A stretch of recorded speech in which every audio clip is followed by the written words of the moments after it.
time you walk into the room, got me feeling crazy, like my heart boom boom. Any other boy would stare, but me I look away, cause you're making me scared. Trying not to breathe. Warahmatullahi wabarakatuh. Saya selaku koordinator akan mempresentasikan tugas kelompok dari materi ilmu dakwah. Saya koordinator dari kelompok 4, Muhammad Haikal Al-Ghifari. Saya tidak sendirian, saya ditemani oleh Sofiana Heksa dan Fahrul Aldin.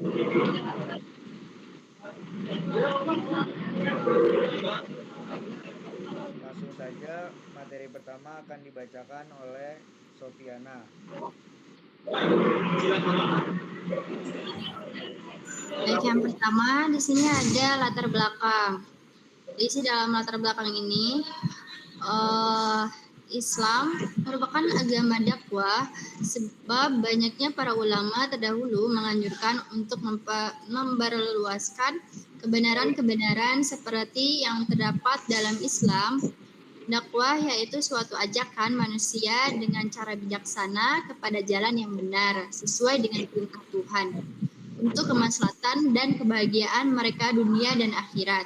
Dakwah memberikan dampak terhadap lingkungan dengan memberi dorongan dan pedoman untuk perubahan masyarakat sampai terbentuknya realitas sosial baru. Next, selanjutnya di sini ada rumusan masalah. Poin yang pertama ada bagaimana keterkaitan dakwah dalam pembangunan masyarakat. Poin kedua, ada apa peran dakwah dalam masyarakat di bidang sosial, politik, dan ekonomi.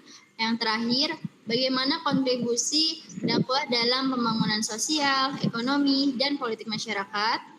Next, selanjutnya, di sini ada 3 tujuan. Poin yang pertama, mengetahui keterkaitan antara dakwah dan pembangunan masyarakat. Poin yang kedua, mengetahui peran dakwah dalam masyarakat di bidang sosial, politik, dan ekonomi. Yang terakhir, mengetahui kontribusi dakwah dalam pembangunan sosial, ekonomi, dan politik masyarakat. Next, selanjutnya. Di sini yang poin pertama akan menjelaskan tentang keterkaitan dakwah dan pembangunan masyarakat. Dakwah agama di dalam pembangunan masyarakat mempunyai keterkaitan yang sangat erat. Masyarakat mempunyai kecenderungan hidup yang duniawi yang bisa menyebabkan mereka bimbang dan cemas dalam melakukan sesuatu hal dan menentukan sikap dalam berakhlak dan beradab. Dengan kita berdakwah untuk mengajarkan pendidikan Islam di mana di dalamnya mengajarkan tentang berakhlak dan beradab serta mengambil contoh dari Rasul dan sahabat di zaman dahulu yang menjadikan masyarakat mempunyai arahan serta contoh hidup yang membuatnya bisa melakukan suatu hal dan mengambil sikap dalam berakhlak dan beradab. Next, selanjutnya akan dibahas oleh Haikal. Peran dakwah di bidang sosial dan politik. Penyebaran dakwah mempunyai peran yang sangat amat penting dalam meningkatkan pemahaman masyarakat tentang pentingnya etika dalam bisnis dan ekonomi. Melalui dakwah juga kita mendapatkan nilai-nilai seperti kejujuran, integritas, keadilan, dan tanggung jawab yang dapat diterapkan secara lebih baik dalam kegiatan ekonomi. Ini tidak hanya akan meningkatkan moralitas individu dan masyarakat, tetapi juga membantu membangun ekosistem yang lebih stabil dan berkelanjutan. Pada akhirnya, integrasi dakwah dengan pembangunan ekonomi akan membantu menciptakan masyarakat yang berkeadilan sesuai dengan ajaran Islam. Kontribusi dakwah dalam pembangunan dalam pembangunan sosial, ekonomi, dan politik masyarakat. Apabila dakwah dipandang sebagai proses pendidikan individu dan pendidikan masyarakat, maka ia juga merupakan proses pembangunan nasional.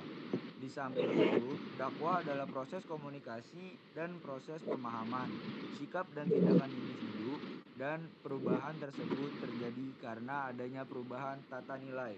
yang dianut oleh seseorang atau terjadi pada masyarakat. Perubahan pengetahuan, sikap dan tindakan individu sebagai hasil dari tujuan dakwah. Ada beberapa dakwah dalam tujuan pembangunan politik masyarakat.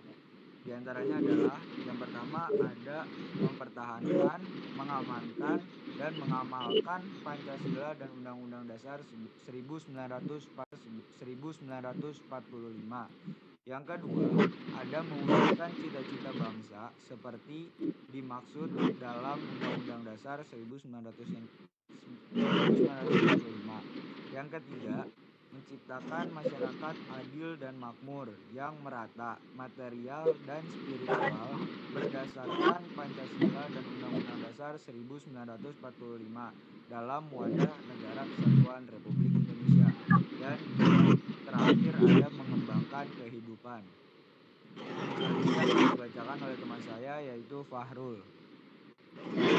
Nah, kesimpulan dari materi kita yaitu dakwah seharusnya tidak hanya dipahami sebagai kegiatan ceramah di mimbar semata. Lebih dari itu, dakwah memiliki peran penting untuk mengajak dan mendorong masyarakat agar terlihat aktif dalam pembangunan bangsa. Dengan demikian, tanggung jawab atas pembangunan bangsa merupakan amanah bagi umat Islam sebagai bentuk pengabdian kepada Allah Subhanahu wa taala. Dalam menjalankan peran mereka sebagai khalifah di muka bumi, Indonesia yang mayoritas penduduknya beragama Islam harusnya memiliki potensi besar sebagai kekuatan dan mitra dalam pembangunan ekonomi. Namun, hal ini masih menjadi tantangan besar bersama. Kebodohan tetap menjadi masalah klasik yang belum bisa teratasi di negara ini.